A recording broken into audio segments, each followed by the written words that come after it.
নমস্কাৰ সন্ধানৰ অন্তৰংগ আলাপ অনুষ্ঠানলৈ আপোনাক স্বাগতম জনাইছোঁ। আমাৰ প্ৰথম খণ্ডটোৰ অতিথি হিচাপে আমন্ত্ৰণ জনাইছিলোঁ হিমাংশু প্ৰসাদ দাসক।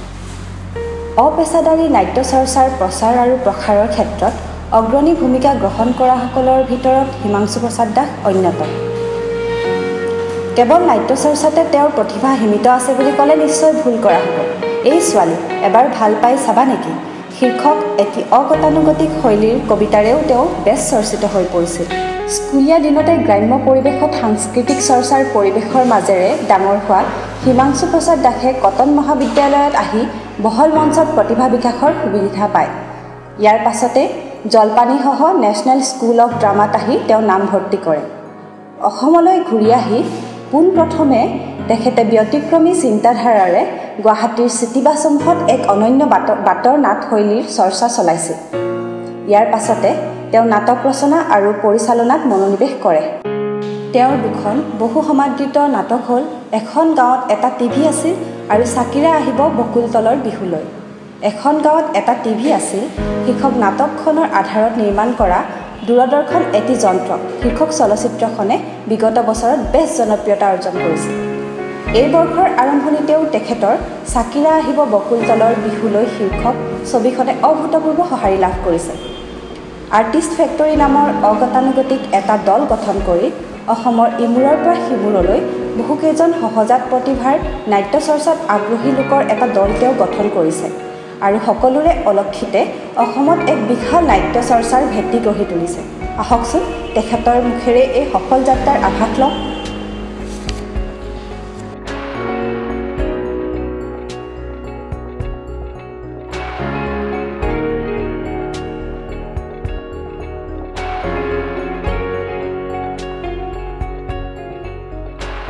বিভিন্নজনৰ পৰা বিভিন্ন প্ৰশ্ন আমি আনিছিলোঁ।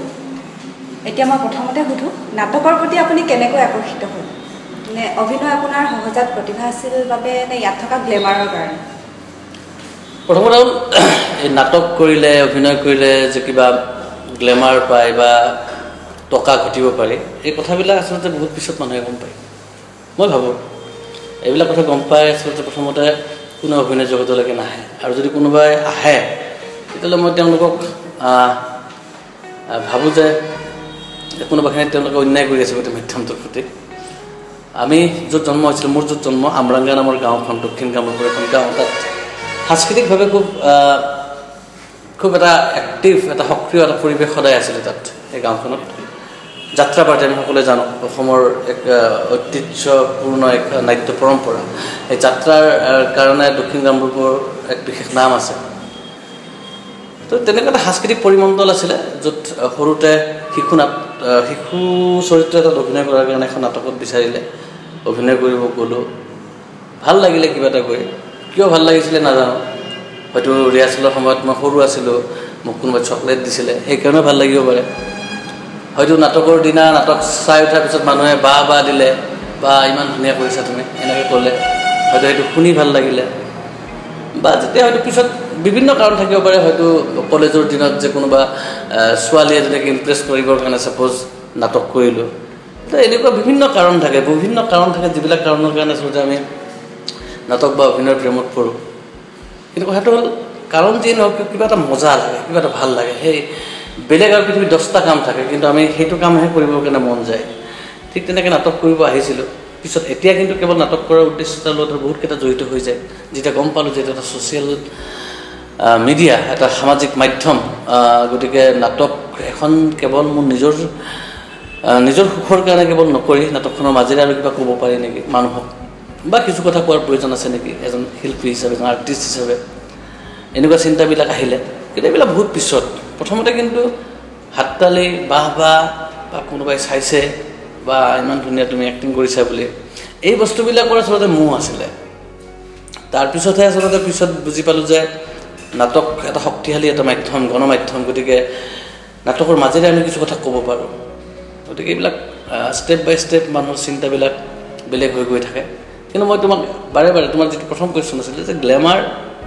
এইবিলাক কাম কৰিলে যে গ্লেমাৰ পায়, এইবিলাক কাম কৰিলে যে কিবা পইচা ইনকাম কৰে, এইবিলাক ধাৰণাই আমাৰ নাছিলে। আৰু সেইকাৰণে মই প্ৰতিজন নতুন অভিনেতা অভিনেত্ৰীক এটা কথাই কওঁ যে অভিনয় এইবিলাক কাম কৰিলে গ্লেমাৰ পায়, ভেৰি গুড, ভাল কথা, কেতিয়াও মই এই শব্দটোৰ বিৰোধী নহয় মানুহে টকা ঘটিছে লাখ লাখ টকা খুব ভাল কথা কিন্তু এনেকুৱা হ'ব নালাগে যে গ্ল্যামাৰটোৰ মুহূৰ্তহে তাৰমানে অভিনয় কৰিব গৈছে পইচাৰ মুহূৰ্তে অভিনয় কৰিব গৈছে নাটকৰ ভাল প্ৰথমতে তুমি নাটক ভাল পাব লাগিব তাৰপিছত তোমাৰ জীৱনলৈকে গ্ল্যামাৰ আহিছে ভেৰি গুড তোমাৰ জীৱনলৈকে টকা আহিছে খুবেই ভাল কথা কিন্তু প্ৰথম কথা নাটকৰ প্ৰেমত পৰিব লাগিব প্ৰথম কথা অভিনয়ৰ প্ৰেমত পৰিব লাগিব মই ভাবো এইটো সকলোৰে প্ৰেমত আপুনি যেহেতু কৈছে অভিনয়ৰ প্ৰতি মোহ আপোনাৰ প্ৰথম আকৰ্ষণ যেটো নাটকলৈ আপুনি গতি কৰিলে কিন্তু এই মোহটো আপোনাৰ NSD জয়েন কৰাৰ আগতে হ'ল নে তাৰ পাছত হ'ল আৰু NSD অভিজ্ঞতাৰ বিষয়ে আমাক অলপ কওক ডেফিনেটলি NSD যোৱাৰ আগতে হ'বই লাগিব কাৰণ NSD যোৱাৰ আগতে যিকোনো এজন NSD ইণ্টাৰভিউ দিবলৈ যোৱা যুৱক বা যুৱতীৰ নাটকৰ অভিজ্ঞতাৰ প্ৰয়োজন থাকে NSD লৈকে গৈ মোৰ সুবিধা যদি হৈছিলে আটাইতকৈ ভাল হৈছিলে এটা কথা এইটো হ'ল যে ৰাষ্ট্ৰীয় নাট্য বিদ্যালয়লৈ যোৱাৰ আগতে মই কোনোবাখিনিত অস্থিৰ আছিলোঁ এইটো চেঞ্চত আছিলোঁ যে অস্থিৰ যে কি কৰিম কাৰণ মই আফটাৰ গ্ৰেজুৱেশ্যন ডিগ্ৰীৰ পিছত মই ইচ্ছাকৃতভাৱে মই এডমিশ্যন নল'লোঁ যে মই MA নপঢ়োঁ যদি নপঢ়োঁ তেতিয়াহ'লে কি কৰিম তো 2 বছৰ সময় মই গুৱাহাটীত এনেই আছিলোঁ ঘৰৰ মানুহেও হয়তো সেইখিনি সময়ত অকণমান দুখ পাইছিলে যে মই কটন কলেজৰ পৰা ডিগ্ৰী লোৱাৰ পিছত হঠাৎ মই পঢ়া শুনা বাদ দিলোঁ কি কৰিম কি নকৰিম সেইখিনি সময়ত কিন্তু NSD যোৱাটো খাটাং নাছিলে চিয়'ৰ নাছিলে মই যামেই বুলি ভাবি থকা নাছিলোঁ কিবা এটা পৰিস্থিতিত NSDত গ'লোঁ NSDত গৈ আটাইতকৈ মোৰ কাৰণে মই একটো প্ৰথম কথা বহুত শিকিব পালোঁ চাবলৈ পালোঁ বহুত কথা বহুত বেলেগ বেলেগ ধৰণৰ কাম চোৱাৰ অভিজ্ঞতা হ'ল বহুত বেলেগ বেলেগ ধৰণৰ মানুহ লগ পোৱাৰ অভিজ্ঞতা হ'ল কিন্তু কথা হ'ল তাতকৈ বেছি যদি মোৰ কাৰণে আটাইতকৈ লাভজনক কথাটো আছিলে এইটো হ'ল যে মই কি কৰিম যে মই যিয়ে নকৰোঁ কিয় জীৱনত সাংস্কৃতিকভাৱে গান নাটকৰ মাজেৰে কিবা এটা কৰিব লাগিব বুলি মই নিশ্চিত হ'লোঁ আৰু NSDৰ অভিজ্ঞতা NSDলৈকে যোৱা এই গোটেই প্ৰক্ৰিয়াটো মোৰ কাৰণে আটাইতকৈ যদি ভাল কথা সেইটো নহ'ল NSD যদি নগ'লোহেঁতেন তেতিয়াহ'লে মই কি কৰিলোহেঁতেন মই নিজেও নাজানো হয়তো কেতিয়াবা নাটক কৰিলোঁ হয়তো কেতিয়াবা কিবা কৰিলোঁ কি কৰিলোঁ কোনোবাখিনিত খেলি মেলি লাগি থাকিলেহেঁতেন কিন্তু এতিয়া মই কোনোবাখিনিত এটা চিষ্টেমেটিক এটা ৱেত যে যি নকৰোঁ কিয় গান নাটকৰ মাজেৰে এটা নিজক কিমানখিনি উজাৰিব পাৰোঁ চিন্তা কৰিব পাৰোঁ তো তেনেকৈ ভাবি আছোঁ আৰু ভাবি থকাৰ কাৰণে সেই সাহসটো মোক NSD দিছে তাৰপিছত NSDলৈ গ'ল তাৰ পৰা অহাৰ পিছত আপুনি ইয়াতে কিছুমান নতুন ধৰণৰ নাট প্ৰদৰ্শন কৰিছিলে বাছত দুজন মানুহে কথা পাতে মানে আন মানুহে গম পাই নাপায় পিছৰ কথা কিন্তু নাটকখন গৈ থাকে এই বিষয়ে আপোনাৰ অভিজ্ঞতা প্ৰথম কথা NSDত যি শিকি আহিছিলোঁ তাক কিন্তু মই হুবহু অসমত কৰিবৰ কাৰণে চেষ্টা কৰা নাছিলোঁ কাৰণ NSDত মোক প্ৰথমতে কৈছোঁ যে NSDৰ প্ৰতি মই কৃতজ্ঞ তাত আহি তাত থাকি মই সুস্থিৰ হৈছিলোঁ চিন্তা কৰিবৰ কাৰণে কিন্তু সমান্তৰালভাৱে NSDৰ গোটেই নাট প্ৰযোজনৰ যিটো পদ্ধতি সেই পদ্ধতিটো বহু সময়ত বহুত বেছি ব্যয়বহুল আৰু সেইটো আচলতে সম্ভৱ নহয় আমি উভতি আহি তাক নিজৰ ঠেক কৰা সেইকাৰণে নতুন কিছুমান পৰীক্ষা নিৰীক্ষা আমি কৰিছিলোঁ চিটিবাছৰ নাটক তেনেকুৱা এটা পৰীক্ষা আছিলে আচলতে আমাৰ সদায় উদ্দেশ্য এটাই থাকে সেইটো হ'ল যে আমি ক'ব খোজা কথাখিনি মানুহৰ ওচৰলৈকে যাব লাগে মানুহে সহজতে বুজি পাব লাগে আৰু আমি ক'ব খোজা মেছেজটো মানুহলৈকে যাব লাগে তাতকৈ বেলেগ কথা একো নাই তাতকৈ বেলেগ একো কথা নাই সেই নাটকৰ গ্ৰামাৰত পৰিছেনে নাই আমি কি জানো আমাক কিয় লাগে আমি কিবা এটা কৈছোঁ সেইটো তোমাৰ মতে নাটক হ'লে যদি হ'ল ঠিকে আছে যদি নহ'ল তেতিয়াহ'লে আমাৰ আপত্তি নাই অৰ্থাৎ আমি ফৰ্ম লৈ আমি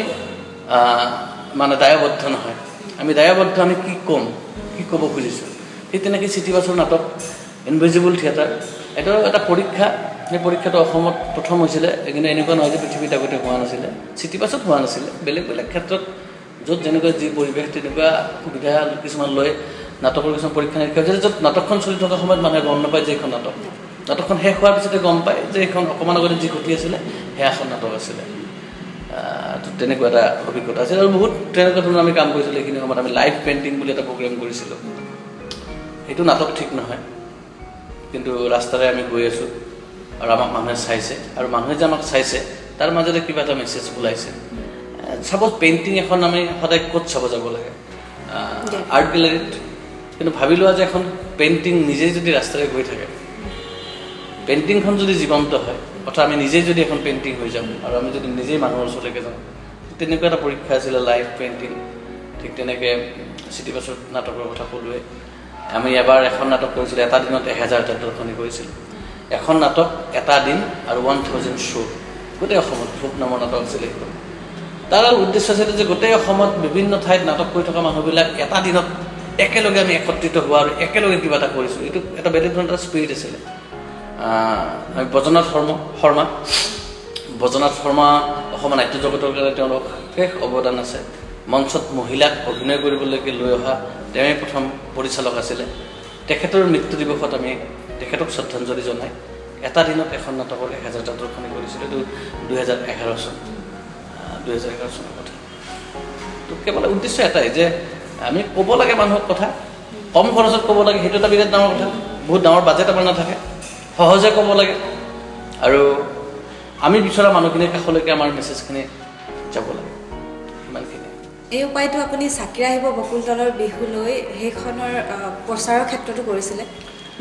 নিশ্চয় একেখিনিয়ে কথা চাকিৰা আহিব বকুল তলৰ বিহুলৈ কোনো নিৰ্দিষ্ট প্ৰযোজক নাছিলে আমি চিনেমাখন নিৰ্মাণ কৰিছিলোঁ বিভিন্ন ৰাজ্যৰ সহযোগিতা গতিকে প্ৰচাৰৰ সময়ত আমাৰ হাতত ডাঙৰ বাজেট নাছিলে গতিকে আমি তাত কিছুমান সৰু সৰু পৰীক্ষা নিৰীক্ষা কৰিব লগা হৈছিলে যাতে কম খৰচত বেছি কাম হয় আমি 1 লাখ পোষ্টাৰ লগাব নোৱাৰোঁ কিন্তু আমি এখনেই পোষ্টাৰ লগাম যিখন পোষ্টাৰৰ কথা গোটেই অসমৰ মানুহে গম পায় সেইকাৰণে ওলোটা চাকিৰাও আছিলে ওলোটা চাকিৰাও আছিলে এনেকুৱা ধৰণৰ কিছুমান কাম কৰিব লগা হৈছিলে আৰু আমি ভাবোঁ যে আমাৰ কাৰণে অভাৱটো এটা চেলেঞ্জ আমাৰ তাত বহুত বেছি পইচা নাই অথচ আমি কামটো কৰিব লাগে অথচ মানুহৰ ওচৰলৈকে যাব লাগে তো এনেকুৱা ধৰণৰ কিছুমান পৰিস্থিতি আচলতে ব্যতিক্ৰম কিছুমান মানুহৰ দৃষ্টিত যি ব্যতিক্ৰম বুলি কয় যে গুৱেনিকাৰ কামবিলাক ব্যতিক্ৰম আমি অকণমান বেলেগ ধৰণে কৰোঁ এই বেলেগ ধৰণে যে কৰোঁ তাৰ আৰু কথাটো হ'ল যে আমাৰ পইচা নাই তো এতিয়া মানুহৰ ওচৰলৈকে আমি লৈ যাব লাগিব গতিকে তেনেকুৱা কিছুমান চেলেঞ্জ থাকে কাৰণে আমি বেলেগ ধৰণে কথাবিলাক ভাবিবলগীয়া হয় নাট ৰচনা অভিনয় আৰু পৰিচালনা এই গোটেইকেইটাত আপুনি কোনটোত নিজকে সুচল বুলি ভাবে সুচলটো নহয় আচলতে কথাটো এনেকুৱা যে শিকি থকা যায় প্ৰতিদিনে NSDত কিন্তু মই এজ এন এক্টৰ মই আচলতে তাৰ পৰা ট্ৰেইনিং লৈছিলোঁ যদিও পিছৰ সময়ত মই ডিৰেক্টৰ হিচাপে বহুত বেছি কাম কৰিব লগা হৈছে ডিৰেক্টৰ হ'ব লগা হয় কিয় কিছুমান নিজৰ কল্পনা থাকে যে এইটো বস্তুটো এনেকৈ কৰিম গতিকে ডিৰেকশ্যন তেনেকৈ কৰিছোঁ কিন্তু এক্টিংটোৰ কাৰণে সদায় এটা ভাগ থাকে নিঃসন্দেহে কাৰণ আমি এই ফিল্ডখনলৈকে আহিছিলোঁ প্ৰথমতে অভিনেতা হিচাপে বা NSDটো মই অভিনয়ৰে প্ৰশিক্ষণ লৈছোঁ ডিৰেকশ্যনৰ মই প্ৰশিক্ষণ লোৱা নাই গতিকে সদায় থাকে অভিনয় প্ৰতি এটা বিশেষ দুৰ্বলতা আৰু হয়তো মনে বিচৰা ধৰণৰ কিবা এটা চৰিত্ৰ কৰিবৰ কাৰণে এটা তাৰণা সদায় আছে এতিয়াও আছে আৰু কোনোবাখিনিত মই এতিয়ালৈকে অকণমান দুৰ্ভগীয়া এইটো ক্ষেত্ৰত যে মই এতিয়ালৈকে অভিনয় কৰাৰ কাৰণে মোৰ ভিতৰত যিমান আচলতে NSDৰ পৰা অহাৰ পিছত আৰু যিমান বেছি এটা হেঁপাহ আছিলে 3 বছৰ এটা কঠোৰ পৰিশ্ৰম কৰি কিবা এটা শিক্ষা লৈ আহি অভিনয় কৰাৰ কাৰণে যিমান পাগলপন এটা আছিলে কিন্তু সেই তেনেকুৱাকৈ মই সুযোগ মানে পোৱা নাই এতিয়ালৈকে তেনেকুৱা ধৰণৰ এটা কথা কিন্তু কথা হ'ল সেইটো কথাটো নহয় কিন্তু ডিৰেকশ্যনটো এতিয়া মোৰ নিজস্বভাৱে কিছুমান কথা ক'ব লগা থাকে গতিকে ডিৰেকশ্যনত তেনেকৈ কৰি আছোঁ কিন্তু অভিনয়টো মোৰ এটা বেলেগ ধৰণৰ ভোগ এটা কোনোবাখিনিত এতিয়াও আছে এতিয়া আপোনাৰ নিজৰ যিবিলাক ছবি আছে সেইকেইখনৰ বাবে যিকেইজন কলাকুশলী লয় তাৰ চিলেকশ্যনৰ প্ৰচেছটো কেনেকুৱা হয় মানে আপুনি কোনোবা এজন মানুহ চাই গম পায় নেকি যে এইজন এই ৰোলটোত ফিট হ'ব তেনেকৈ চুজ কৰে নে তেওঁলোকে আপোনাৰ ওচৰত ইণ্টাৰভিউ দিবলৈ আহে নাটক বা চিনেমাত আটাইতকৈ ডাঙৰ কথাটো হ'ল কাষ্টিঙে আচলতে 50% কাম ডিৰেক্টৰজনক সহজ কৰি দিয়ে যেতিয়া বিশ্বাসযোগ্য নালাগিব তোমাৰ এইটো চৰিত্ৰৰ কাৰণে তেতিয়া আৰু সেইটো এক্টৰজনে যদি বহুত ভালো কৰে অডিয়েঞ্চত যদি বিশ্বাসযোগ্য নহয় যে এই মানুহজন এনেকুৱা হ'ব পাৰে বুলি তেতিয়াহ'লে বহু ক্ষেত্ৰত চিনেমাখন বা নাটকখন বেয়া হ'বলৈ বাধ্য হৈ যায় গতিকে এইটো খুব ইম্পৰ্টেণ্ট এটা চেপ্টাৰ আচলতে কাষ্টিঙত আমি সদায় বহুত বেছি গুৰুত্ব দিওঁ কিন্তু ইণ্টাৰভিউ তেনেকুৱা ল'বলগীয়া হোৱা নাই এতিয়ালৈকে কিয়নো আমি নাটকৰ ৱৰ্কশ্বপ বা বিভিন্ন কামত ঘূৰি ফুৰোঁতে বিভিন্ন ধৰণৰ অভিনেত্ৰীৰ লগত আমাৰ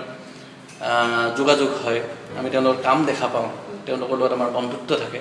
গতিকে যেতিয়া আমি কাম এটা কৰিব নোৱাৰোঁ তেতিয়া লগে লগে মনত পৰি যায় এইটোৰ কাৰণে অমুক বা এইটোৰ কাৰণে তমুক এনেকুৱা ধৰণৰ আহি যায় যিহেতুকে আমি এটা সক্ৰিয় আমি নাটকৰ ক্ষেত্ৰখনত আমি জড়িত হৈ আছোঁ বিভিন্ন ঠাইত আমি নাটক কৰি আছোঁ বিভিন্ন ঠাইত আমি নাটকৰ ৱৰ্কশ্বপ কৰি আছোঁ আৰু এনেও আমি যিটোকে এখন সমাজৰ মাজত আছোঁ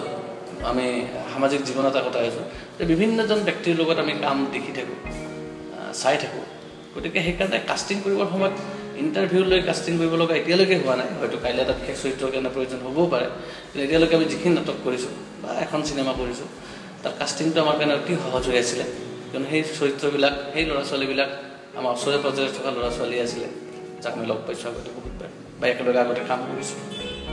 আপোনাৰ যিহেতু এটা নাট্য দল আছে আৰ্টিষ্ট গেলেৰীৰ কথা ফেক্টৰীৰ কথা যিটো আপুনি কৈছিলে তাতে আপোনাৰ সকলোৱে নাট্যৰ চৰ্চাৰ লগত জড়িত নহয় আপুনিও কৈছে তো আৰু বাকী কি কাম তাত কৰি থকা তাত খেতি বাতি কৰা হয় আমি প্ৰথমতে ব্ৰইলাৰৰ ফাৰ্মো আছিলে এতিয়া ব্ৰইলাৰৰ ফাৰ্ম বন্ধ কৰা হ'ল বিভিন্ন অসুবিধা আছিলে কাৰণে খেতি বাতি আমি কৰোঁ আমি গোটেই সেই কেম্পটোক গঢ়ি তোলা হৈছিলে কোনো ধৰণৰ প্ৰফেশ্যনেল মিস্ত্ৰী নোহোৱাকৈ আমি নিজে গাঁত খান্দিছিলোঁ গোটেইবিলাক নাটক কৰা ল'ৰা ছোৱালী নিজে গাঁত খান্দিছিলোঁ নিজে বাঁহ কাটিছিলোঁ নিজে ঘৰ সাজিছিলোঁ নিজে ৰান্ধিছিলোঁ নিজে খাইছিলোঁ নিজে নাটক কৰিছিলোঁ আৰ্টিষ্ট ফেক্টৰী 2012 চনত আমি স্থাপন কৰিছিলোঁ এইটো সপোন দেখি যে একে ধৰণৰ চিন্তা কৰা নাটক গানৰ কাৰণে পাগল কিছুমান ল'ৰা ছোৱালী আমি একেলগে থাকিম ক'ৰবাত একেলগে থাকিম ৰাতিপুৱাৰ পৰা ৰাতিলৈকে একেলগে আমি খাম একেলগে আমি শুম আৰু কাম কৰিম আমি আৰু আমি ব্ৰইলাৰৰ ফাৰ্ম বা খেতি বাতিবিলাক কৰিছিলোঁ এইকাৰণে যাতে কিবা এটা খৰচ তাৰ পৰা আমাৰ কাৰণে আহি থাকে আৰু আমি 24 ঘণ্টা যাতে এটা কামতে বিজি থাকিব পাৰোঁ আমি যদি একেলগে থাকিম ইজনে সিজনৰ যেতিয়া মত অমত ডিবেট তৰ্ক আদান প্ৰদানবিলাক চলি থাকিব মই ভাবোঁ যে প্ৰত্যেকজন ল'ৰা ছোৱালীয়ে নিজে নিজে বিশেষ ধৰণৰ তেওঁলোকৰ ডেভেলপ হ'বলৈ বাধ্য হ'ব হৈছিলে তেনেকুৱা সেই আৰ্টিষ্ট ফেক্টৰীৰ পৰা আচলতে চাকিৰা আহিব বকুল তলৰ বিহুলৈ হওক এখন গাঁৱত এটা টিভি আছিল যি পিছত দূৰদৰ্শন নামৰ চিনেমা হৈছে এই গোটেই সৃষ্টিবিলাক সেই আৰ্টিষ্ট ফেক্টৰীৰে কিন্তু ফচল আৰু আৰ্টিষ্ট ফেক্টৰী এতিয়ালৈকে অসমৰ বিভিন্ন প্ৰান্তৰ অসমৰ বুলি নহয় ভাৰতবৰ্ষৰ এতিয়ালৈকে বিভিন্ন প্ৰান্তৰ সেয়া বিহাৰৰ পৰা হওক উৰিষ্যাৰ পৰা হওক পশ্চিমবংগৰ পৰা হওক দিল্লীৰ পৰা হওক বম্বেৰ পৰা হওক বেংগলোৰৰ পৰা হওক বিভিন্ন প্ৰান্তৰ পৰা নাটক পাগল ল'ৰা ছোৱালী তাত আহিছে নাটক কৰিছে নাটকৰ প্ৰশিক্ষণ দিছে বিভিন্ন ধৰণৰ নাট্য তাত শ্ব' হৈছে হিন্দী নাটক বঙালী নাটক বিভিন্ন ঠাইৰ পৰা আহি গতিকে এটা খুব ধুনীয়া পৰিৱেশ আৰ্টিষ্ট ফেক্টৰীত যোৱা দিনবিলাকত সকলোৰে পৰিশ্ৰমৰ ফলত এটা গঢ়ি উঠিছে আৰু মই ভাবোঁ যে খুব পজিটিভ এটা এটমস্ফিয়াৰ য'ত নাটক গান ভাল পোৱা মানুহে একেলগে লগ হৈ থাকে হাতত কোৰখন লৈ খেতি পথাৰতো গৈছে আকৌ গধূলি শ্বেক্সপিয়াৰৰ এখন নাটক লৈ হয়তো কথাও পাতিছে তো তেনেকুৱা এটা পৰিৱেশ আৰ্টিষ্ট ফেক্টৰীত গঢ়ি তোলা হৈছে আৰু মই ভাবোঁ যে যিকোনো নাট্যকৰ্মী এজনৰ কাৰণে যিকোনো শিল্পী এজনৰ কাৰণে আৰ্টিষ্ট ফেক্টৰী এটা সপোনৰ ঠাই হ'ব পাৰে অসমীয়া ছবি জগতৰ প্ৰতি আমাৰ দৰ্শকৰ বহুত অনীহা বুলি মানুহে কয় প্ৰায় কিন্তু আপুনি কি ভাবে যে অকল দৰ্শকে দায়ী নে আন কোনোবাও দায়ী দৰ্শক পিছত দায়ী প্ৰথমতে দায়ী আমাৰ অসমীয়া চিনেমা বনোৱা মানুহ সকলো নহয় বহুত বেছিভাগ এতিয়া সমস্যাটো এইটোৱে যে মই আগতে প্ৰথমতে তোমাৰ প্ৰথম প্ৰশ্নটোৰ উত্তৰতে কৈছিলোঁ যে আমি চিনেমা গান নাটক এইবিলাক আচলতে কৰিব আহিব লাগে প্ৰথমতে তুমি গান নাটক চিনেমাক ভাল পাব লাগিব গান গালে মই গ্লেমাৰ পাম সেইটো ভাবি তুমি গান গাব আহিলে নহ'ব তুমি প্ৰথমতে গানৰ প্ৰেমত পৰিব লাগিব তাৰপিছতে তুমি গান গাবা শিকিবা বা তুমি নাম পাবা দাম পাবা এইবিলাক পিছৰ কথা কিন্তু নাম পাম দাম পাম অটোগ্ৰাফ মই দিবই লাগিব সেইকাৰণে তুমি গায়ক হ'বলৈ আহিবা বা অভিনেতা হ'বলৈ আহিবা বা চিনেমা বনাবলৈ আহিবা এইটো হোৱাটো অনুচিত গতিকে মই দেখিছোঁ যে অসমৰ চিনেমা ক্ষেত্ৰখনত তুমি যিটো চিনেমাৰ প্ৰশ্ন কৰিছা যে বহু সময়ত চিনেমাৰ প্ৰতি থাকিবলগীয়া সেই প্ৰেমটো নথকাকৈ বহুত মানুহ আছে যে বিভিন্ন কাৰণত কি কাৰণ তেওঁলোকে জানিব চিনেমা কৰিবলৈ আহে কৰিছে তাৰ কাৰণে যিখিনি সাধনা বা যিখিনি কষ্ট কৰিব লাগে সেইখিনি নকৰে চিনেমাখন বেয়া বনায় এতিয়া চাবা অসমৰ চিনেমাৰ মাৰ্কেট বেয়া হোৱাৰ বহুতবিলাক কাৰণ আছে এইটো এটা সম্পূৰ্ণ এদিন সেইটো বিষয়ে আলোচনা কৰিবলগীয়া এটা ডাঙৰ বিষয় গতিকে মই বেছি কথা নকওঁ মই যে এটা কথাই কওঁ ইমান বেছি বেয়া চিনেমা নিৰ্মাণ হৈছে যোৱা দিনবিলাকত তুমি যদি একেৰাহে 10খন বেয়া চিনেমা চাবা তাৰপিছত যদি কিবা কথাত ভাল চিনেমা এখনো আহে মানুহে সেইখন চাবলৈ নাহে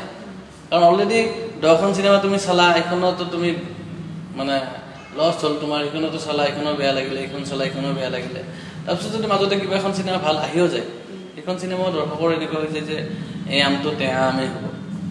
তো এনেকুৱা ধৰণৰ কিছুমান চিটুৱেশ্যন আছে আৰু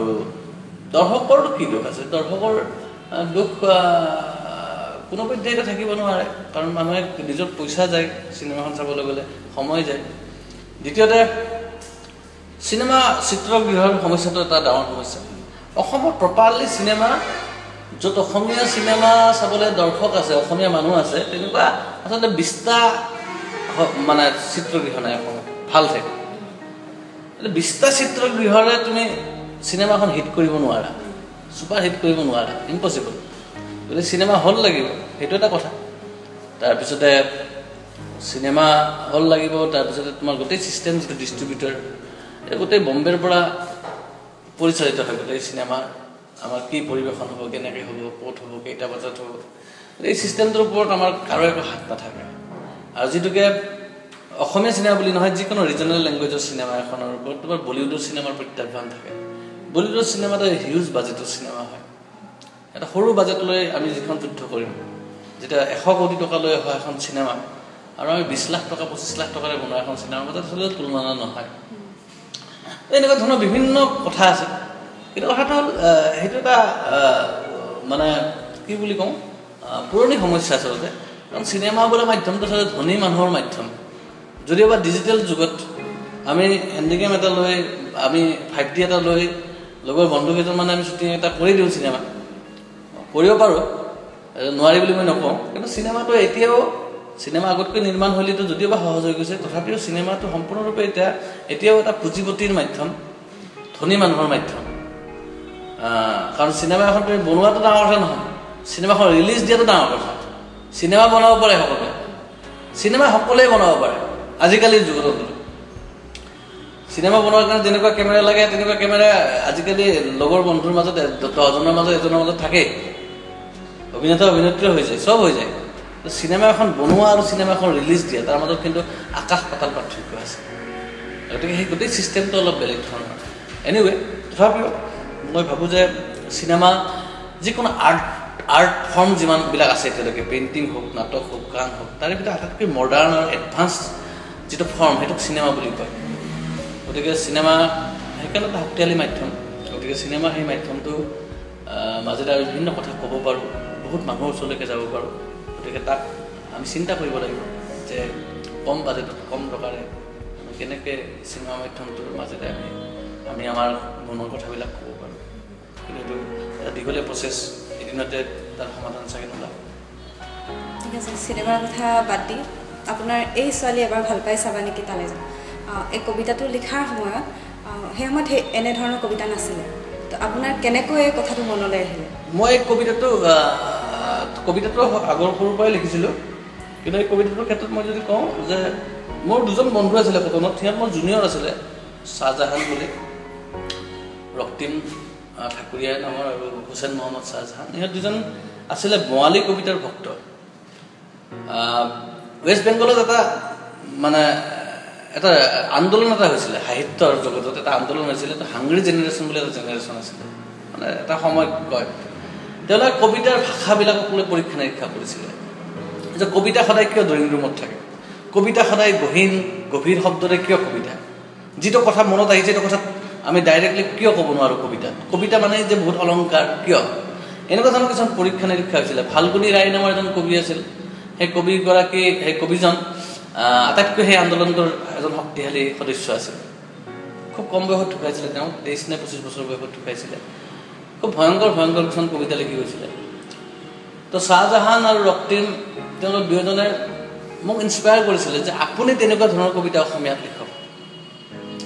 ইমান আৰু কি ইমান অলংকাৰ দি কবিতা লিখি থাকিব লাগে যি ক'বৰ মন গৈছে ঠাচকৈ কৈ দিয়ক কিন্তু মোৰ বঙালী মোৰ অধ্যয়ন নাছিলে গতিকে মই ফাল্গুনী ৰায় মই পঢ়া নাই কিন্তু সিহঁতে মোক বুজাইছিলে যে মানে এই হেৰিবিলাক বাদ দিয়ক আৰু মানে সদায় ড্ৰয়িং ৰুমত কিয় থাকিব লাগে ফুটপাথলৈকে আহক তো সিহঁতৰ পৰা তেনেকৈ লৈ মই প্ৰথমে এইটো কবিতা লিখিছিলোঁ ফাৰ্ষ্ট এটেম্প যে এই ছোৱালী আৰু ভাল পাই চাব নেকি সিহঁতে খুব ভাল পালে কবিতাটো অনুৰাধা শৰ্মা পূজাৰী বাইদেৱেও কৈছিলে যে প্ৰথমবাৰৰ কাৰণে অসমীয়া কবিতাত ষ্ট্ৰীট লেংগুৱেজ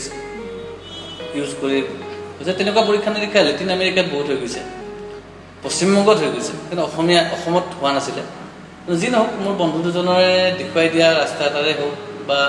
কোনোবাখিনিত মোৰ ভিতৰতো তেনেকুৱা ধৰণৰ এটা সদায় হাবিয়াস থাকে যে সহজকৈ কথা কওঁ চিম্পুলকৈ কওঁ কথাটো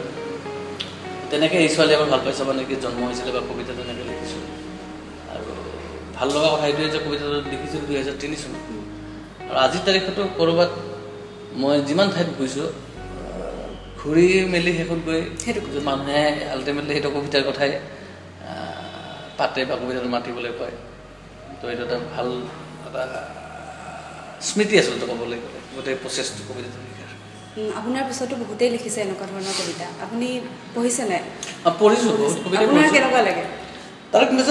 ডেফিনেটলি ভাল লাগে এইটো এটা ফৰ্ম এটা কাৰো নিজৰ বস্তু নহয় বা মই সেইটো কবিতা সেই ফৰ্মটো মোৰ নিজৰ নহয় তেনেকুৱা কথালৈ সমস্যা নাই কেৱল সেইটোৱে যে সহজকৈ কথাটো ক'বৰ কাৰণে আৰু বেছি আচলতে অধ্যয়নৰ প্ৰয়োজন থাকে মানে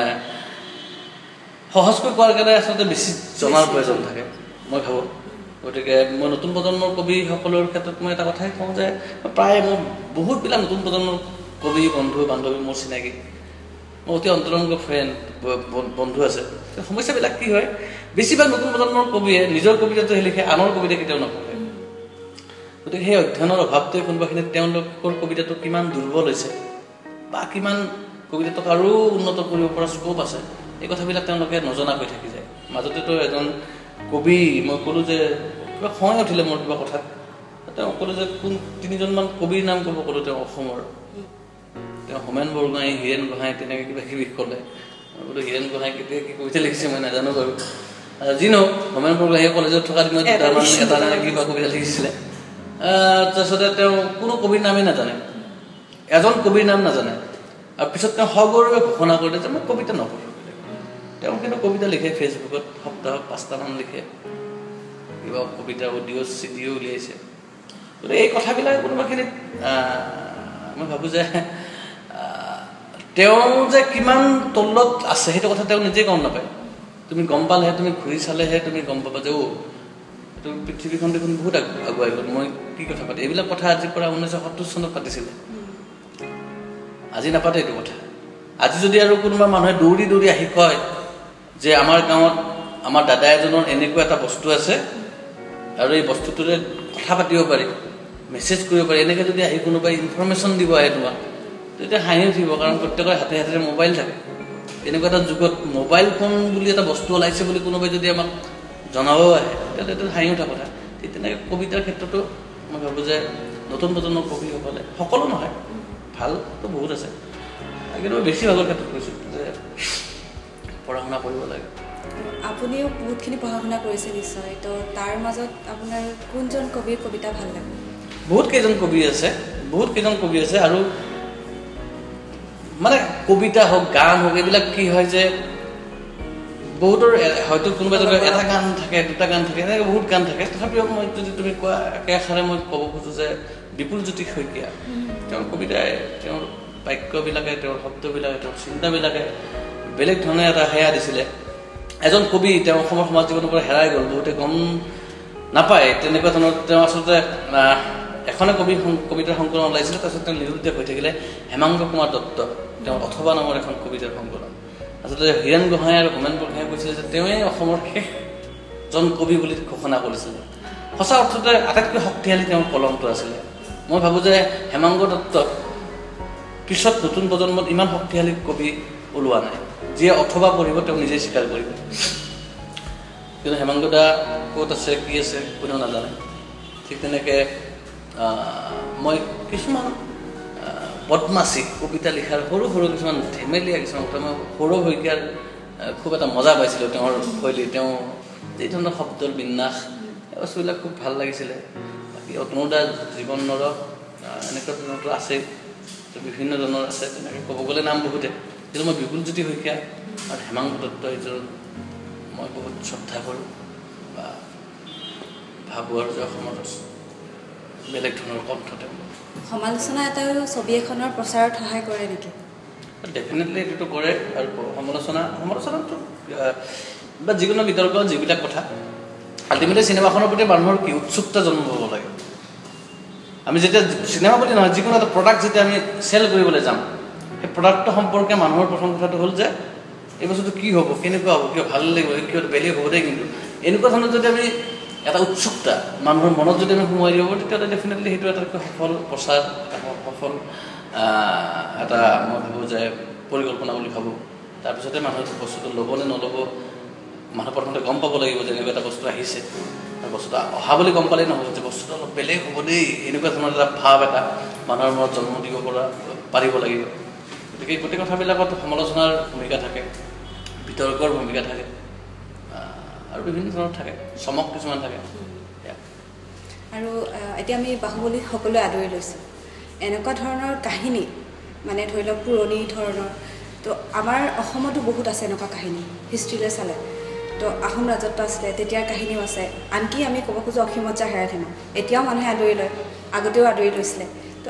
আপোনালোকৰ কিবা পৰিকল্পনা আছে নেকি একদমেই নাই পৰিকল্পনা তেনেকুৱা কাৰণ তেনেকুৱা এখন চিনেমা বনাব লাগিলে যিটো বাজেট লাগিব সেইটো বাজেট অসমীয়া চিনেমা সম্ভৱ নহয় অসীমত যাৰ হেৰাল সীমা বনোৱাটো সম্ভৱ নহয় এইটো বাজেটত সম্ভৱ মই কোৱা নাই যে তেনেকুৱা টেকনিচিয়ান তেনেকুৱা ডিৰেক্টৰ তেনেকুৱা ধৰণৰ অভিনেতা অভিনেত্ৰী অসমত নাই বুলি আছে থাকিলেতো নহ'ব তাৰ কাৰণে যিটো খৰচ এই যিটো বাজেট এই বাজেটটো এবাৰ বাজেটটো সদায় তোমাৰ নিৰ্ধাৰণ হয় মাৰ্কেটখনৰ পৰা যে কিমান পইচা মই ইনভেষ্ট কৰিলে কিমান পইচা তাৰ পৰা ৰিটাৰ্ণ হোৱাৰ চান্স আছে মই তোমাক কৈছোঁ যে প্ৰপাৰ অসমীয়া চিনেমা ভালকৈ ৰিলিজ দিব পৰা হ'ল 20টা আছে তো 20টা হলত চিনেমাখন ৰিলিজ দি তুমি কোটি কোটি টকা খৰচ কৰা চিনেমাখনৰ ৰিকভাৰী তুমি কৰিব নোৱাৰা গতিকে নাই আৰু মোৰ নিজৰ ব্যক্তিগতভাৱেও মোৰ এনেকুৱা ধৰণৰ কিবা ছাবজেক্ট লৈ চিনেমা কৰাৰ মোৰ কেতিয়াও সঁচা অৰ্থত আগ্ৰহ নাই মই চাই বেয়া নাপাওঁ বাহুবলী মই চাইছোঁ কিন্তু কথাটো হ'ল মোৰ নিজে কিন্তু তেনেকুৱা ধৰণৰ চিনেমা কৰাৰ কাৰণে মোৰ একেবাৰে হেঁপাহ নাই আপোনাৰ মানে আক্ষেপ এটা আছে নেকি যে মানে আমাৰ এই বাজেটটোৱে বহুতখিনি কাম ৰখাই দিয়ে আক্ষেপটো শেষ কথা নাই আক্ষেপ কোনে কাৰ ওচৰত কৰিব এতিয়া কথা হ'ল জ্যোতিপ্ৰসাদ আগৰৱালাই যিখিনি কষ্ট কৰি গৈছে তাৰ তুলনাত আমি একো কষ্টই কৰা নাই জয়মতী নিৰ্মাণ কৰা গোটেই প্ৰক্ৰিয়াটো যদি আমি চাওঁ তেতিয়াহ'লে তেওঁলোকে কৰা যিটো ত্যাগ তেওঁলোকে যিখিনি কষ্ট কৰিছে তাৰ তুলনাত আমাৰ কষ্টখিনি একো কষ্টই নহয় গতিকে আমি আফচোচ কৰিব লগা দুখ কৰিবলগীয়া বা কাৰোবাক গালি দিবলগীয়া এইটো কথা নহয় আৰু কোনে কাক গালি দিব তুমি নিজৰ বাট নিজেই বনাব লাগিব মই আজি যদি এজন চিনেমা পৰিচালক হিচাপে মই কাক গালি দিম গালিটো আহি নিজৰ তাতে পৰিব গতিকে নিজেই কৰিব লাগিব গতিকে মই ভাবোঁ যে এটা থাকে এনেকুৱা ষ্টেজ থাকে কিছুমান ষ্টেপ বাই ষ্টেপ গোটেই পৰিৱৰ্তনবিলাক একেদিনাই নহয় সময় লাগে আৰু মই আশাবাদী মই ভাবোঁ যে মানুহ সদায় এটা প্ৰগতিৰ পথতে গৈ থকা বুলি ভাবোঁ তুমি চোৱা তোমাৰ হাতত থকা মোবাইল ফোনটো প্ৰথমতে কেনেকৈ আহিছিল কেৱল মেছেজ কৰিব পাৰি আৰু ফোন কৰিব পাৰি তাতে ইণ্টাৰনেট আহিল কেমেৰা আহিল হয়নে আজি 4G কিবা কিবি তো লাহে লাহে গোটেই বস্তুবিলাক পৰিৱৰ্তন হৈ গৈ থাকে পৰিৱৰ্তন অৱশ্যে আমি জংঘলত আছিলোঁ জংঘলৰ পৰা আহি এতিয়া আমি ঘৰত থাকোঁ এটা সময়ত আমি কেঁচা মাংস খাইছিলোঁ এতিয়া আমি ধুনীয়াকৈ বিভিন্ন ধৰণে আমি ৰান্ধি আমি খাওঁ গতিকে মানুহ চেঞ্জ হয় পৰিৱৰ্তন হয় সমাজ পৰিৱৰ্তন হয় পৰিৱেশ পৰিৱৰ্তন হয় আৰু মই আশাবাদী যে অসমৰ ছবি জগত বা সাংস্কৃতিক জগতখনৰো পৰিৱৰ্তন গতিকে মোৰ এনেকুৱা কোনো ধৰণৰ দুখ নাই এইটো নাই আমাৰ যদি এনেকুৱা থাকিলেহেঁতেন এনেকুৱা ধৰণৰ ট্ৰেজেডি তাৰ আগত তুমি দেখাবা ট্ৰেজেডি ফালিবা তাৰমানে গতিকে কাম কৰিব লাগিব আৰু সুযোগ লৈ পৰিৱেশ লৈ পৰিস্থিতি লৈ আমি চিন্তা কৰিব লাগিব কি নাই সেইটো নোহোৱাটোতো নোহোৱা কি আছে তাক লৈ আমাৰ নিজৰ যুদ্ধ আৰম্ভ কৰিব লাগিব মানে এতিয়া আপুনি এটা বাক্য আছে সংস্কৃতি সমাজৰ প্ৰতিফলন আৰু এটা বাক্য হ'ব পাৰে সংস্কৃতিয়ে সমাজলৈ পৰিৱৰ্তন আনে এতিয়া আপোনাৰ মতে কোনটো বাক্য আপুনি ছাপোৰ্ট কৰিব দুয়োটা বাক্য সঁচা প্ৰথমতে প্ৰতিফলন হ'বই লাগিব যদি ৰিফ্লেক্ট নকৰে তেতিয়াহ'লেতো সংস্কৃতি নহয় জবৰদস্তি কিবা এটা তুমি কৰি দিলে সেইটো বস্তু তুমি মঞ্চ এখনত কিবা ডাইলগ ষ্টেপত মাতি দিলে সেয়া নাটক নহয় মই ভাবোঁ প্ৰতিফলন কৰে আৰু দ্বিতীয়তে মই ভাবোঁ যে প্ৰভাৱিত কৰে ইনফ্লুৱেঞ্চ কৰে এখন নাটকে সমাজ পৰিৱৰ্তন কৰি নিদিয়ে কিন্তু সমাজ পৰিৱৰ্তন কৰা যিবিলাক ঘটনা ঘটি থাকে সেই ঘটনাবিলাকক কিন্তু নাটক এখনে প্ৰভাৱ পেলাব পাৰে এখন চিনেমা মুক্তিৰ পিছতে সেই চিনেমাখন চাই দেশত বিপ্লৱ হৈ নাযায় কিন্তু হৈ থকা এটা বিপ্লৱৰ পৰিৱেশত হয়তো সেই চিনেমাখনৰ প্ৰভাৱ থাকিব পাৰে গতিকে মই ভাবোঁ যে সাংস্কৃতিক কামবিলাকত এটা বিশেষ প্ৰভাৱ থাকে মানুহক ইনফ্লুৱেঞ্চ কৰে সেইকাৰণে বেয়া বস্তুটোও কৰে তুমি চাবা কিছুমান চিনেমা আছে যিবিলাকত চাপ'জ মাৰ্ডাৰ কৰে মেইন হিৰোজনে সেইখন চাই বহুতে আকৌ তেনেকুৱা ধৰণে মাৰ্ডাৰ কৰা কৰিবলৈ যায় তেনেকুৱা ঘটনা ঘটিছে কোনোবাই বিল্ডিঙৰ পৰা জঁপিয়াই দিয়া দেখি তেনেকৈ সৰু ল'ৰাই জঁপিয়াই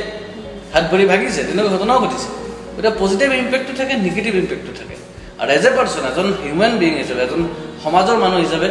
তুমি এজন সাংস্কৃতিক কৰ্মী হিচাপে তুমি কেনেকুৱা বস্তু এটা মানুহৰ আগত নাই ধৰিবা যিটো বস্তু দেখি মানুহ জীৱনক ভাল পাবলৈ শিকে তেনেকুৱা বস্তু নে জীৱনক ধ্বংস কৰা বস্তু তুমি শিকাবা তো এনেকুৱা ধৰণৰ বহুত কথা আছে এইটো সম্পূৰ্ণৰূপে নিজৰ ৰাজনৈতিক আদৰ্শ ফিলচফি দৰ্শন এই কথাবিলাকে মই ভাবোঁ যে প্ৰভাৱ পেলায় আজিকালি চিনেমাবিলাকত তুমি চাবা মেক্সিমাম চিনেমাতে মেইন হিৰোজন টকাই চুৰ কোনো কোনোবা বেংক ৰবাৰী কৰিব যাব কোনোবাই কিবা এনেকুৱা সোণৰ অলংকাৰ আহি আছে এইবিলাক লুটিবলৈ যাব মেইন চুৰজন হ'ল মেইন হিৰোজন চাবা দেই আৰু সেইবিলাক আমি হলত চাই থাকোঁ আমিৰ খানে ধুম-থ্ৰী কৰিছে শ্বাহৰুখ খানে কিবা হেপী নিউ ইয়েৰ কৰিছে বা কোনোবাই কিবা কৰিছে আমি এটা চুৰৰ চিনেমা চাই আছোঁ ডকাইত কৰাটো চাই আছোঁ আৰু এইটো আমি চাই হাততালি দি আমি পুৰা এনজয় কৰিছোঁ 3 ঘণ্টা মই তোমাক কৈছোঁ তুমি চিনেমাখনৰ সময়তহে গোটেই চুৰৰ ঘটনাটোত তুমি আমিৰ খানক ছাপোৰ্ট কৰিলা সলমান খানক কৰিলা কিবা কৰিলা চিনেমাখন চাই অহাৰ পিছত পাৰ্কিঙত থৈ যোৱা যদি তোমাৰ বাইকখন নাথাকে কোনোবা যদি চুৰে লৈ যায় তেতিয়া তোমাৰ মূৰটো গৰম হ'ব নালাগে খং উঠিব নালাগে উঠিব গতিকে আমাক আচলতে ভুল কথা কিছুমানৰ মাজত ব্যস্ত ৰাখিছে কিছুমান চিনেমাই কিছুমান নাটকে আৰু মই ভাবোঁ যে এইটো আচলতে প্ৰবঞ্চনা এইটো বেয়া কথা আমি ভাবোঁ যে মানুহক সদায় পজিটিভলি ইনস্পায়াৰ কৰিব লাগে এজন মানুহৰ কাম শিল্পী মানে কি এজন ডাক্তৰ বুলি যদি ভাবোঁ এজন ডাক্তৰে জানে যে এজন কেঞ্চাৰ ৰোগী তেওঁ মৰিব তেওঁ কেতিয়াও ৰোগীজনৰ ওচৰত গৈ নকয়তো যে তুমি 2 দিন পিছত মৰিবা বুলি তেওঁ মিছাকৈ হ'লে উৎসাহ দিয়ে এটা চেলাইন এনেই লগাই থৈ দিয়ে এটা দিয়ে যে আপোনাৰ কাইলৈতকৈ আজি অলপ ভাল দেখিছোঁ আপোনাক এইবিলাক কিয় হয় তেওঁকতো ক'ব পাৰে ডক্টৰে যে আপোনাক গোটেই ৰিপৰ্ট চাইছোঁ এটা ইম্পচিবল কথা আপুনি 2 দিনৰ ভিতৰত আপুনি যাব মৰিব তেনেকৈতো নকয় ন ডক্টৰজনে কিয় নকয় সেইটো নোকোৱাটোৱে উচিত শেষ মুহূৰ্তলৈকে সেই সম্ভাৱনাখিনিক তুমি দেখুৱাব পাৰিব লাগিব এজন আৰ্টিষ্ট হিচাপে এজন শিল্পী হিচাপে আমাৰ এইটো দায়িত্ব আমি সদায় পজিটিভলি ইনস্পায়াৰ কৰিব লাগে বহুত আছে মই তোমাৰ নামে ক'ব পাৰোঁ যে অনুৰাগ কাশ্যপৰ এখন কিবা চিনেমা চাইছিলোঁ মাজতে ৰমান ৰাঘৱ নেকি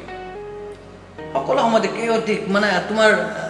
ড্ৰাগছ খালে মাৰ্ডাৰ কৰিলে হোচ নাই বেহুচ মৰিলে ক'ত কি কৰিছে লাইফটো তেনেকুৱা ধৰণৰ কিছুমান বেমিজালিৰ মাজত তেওঁলোকে দেখুৱাই সেইবিলাকক গ্লেমাৰাইজ কৰি প্ৰদৰ্শন কৰে কিন্তু মই ভাবোঁ যে এইটো ভাল কথা নহয় মই এইটো কোৱা নাই যে সদায় তুমি ভাল বস্তুটোৱে দেখাই থাকিব লাগিব বেয়া বস্তুটোও দেখাব লাগিব সমাজত কি কি ঘৃণনীয় ঘটনা ঘটিছে লেতেৰা ঘটনা ঘটিছে সেইটোও তুমি দেখাব লাগিব কিন্তু ফাইনেলি শেষত এজন মানুহক তুমি এই গোটেই বেয়া ভালখিনিৰ পৰা গৈ এটা পজিটিভ ইনস্পাইৰেশ্যন তুমি দিব পাৰিব লাগিব আৰু সেইকাৰণে তুমি শিল্পী অলৰেডি আমি হতাশগ্ৰস্তটো হৈয়ে আছোঁ তুমি মোক নতুনকৈ আৰু কি হতাশ কৰিবা অলৰেডি মই মৰিয়ে আছোঁ তুমি মোক আৰু কি নতুনকৈ মাৰিবা যদি তুমি আহিছাই তেতিয়াহ'লে তুমি মোক কিবা এটা আশাৰ কথা কোৱা কিবা এটা মোক যুঁজিবলৈ প্ৰেৰণা দিয়া সেইকাৰণে মোক তোমাৰ প্ৰয়োজন আৰু তুমিও যদি আহি এই তোৰ কাম নাই এইটো গৈছে এইটো মৰিবিয়ে এইটো মেট্ৰিকত ফেইল কৰিছ তোৰ দেউতা এনেকৈ হৈছে তোৰ মোক মৰিলি তুই চেছ তাক কোৱা নাই বেলেগ কি ক'ব পাৰা সেইকাৰণে তুমি আৰ্টিষ্ট তাক যাতে আৰু তুমি কিবা জোচ দিব পাৰা ভাবোঁ তেনেকুৱা আমি শেষৰ ফালে আহিছোঁ এতিয়া আমাৰ সন্ধান.com যিখন আলোচনী আছে সেইখনৰ যিসকল পঢ়ুৱৈ তেওঁলোক 40ৰ অনুৰ্ধই হয় আপুনি তেওঁলোকক কিবা ক'ব নেকি কি ক'ম এতিয়া আমিতো যি কৈ আছোঁ নাটক গানৰ মাজতে কৈ আছোঁ এটাই কথা যে হেৰি যিটোকে এখন অসমীয়া আলোচনী গতিকে অসমৰ ল'ৰা ছোৱালী বুলি মই ভাবিছোঁ গতিকে তেওঁলোকক মই এটা কথা কওঁ যে হেৰিয়া পৃথিৱীখনক ভাল পাব লাগে কিন্তু তাৰ আগতে কিন্তু নিজৰ অসমখনক ভাল পাব লাগে নিজৰ ভাষাটোক ভাল পাব লাগে নিজৰ সংস্কৃতিক ভাল পাব লাগে মই সেইটো কথাই ভাবোঁ আৰু যে আজিৰ তাৰিখতো যিসকলে অসমীয়া ভাষাটোত চৰ্চা কৰি আছে তেওঁলোকক আৰু মই বেছি দায়িত্ব থকা বুলি ভাবোঁ কেনেকৈ আমি নিজৰ ভাষাটো শক্তিশালী কৰিব পাৰোঁ কাৰণ সেইটো আমাৰ প্ৰথম পৰিচয় ইমানখিনি ধন্যবাদ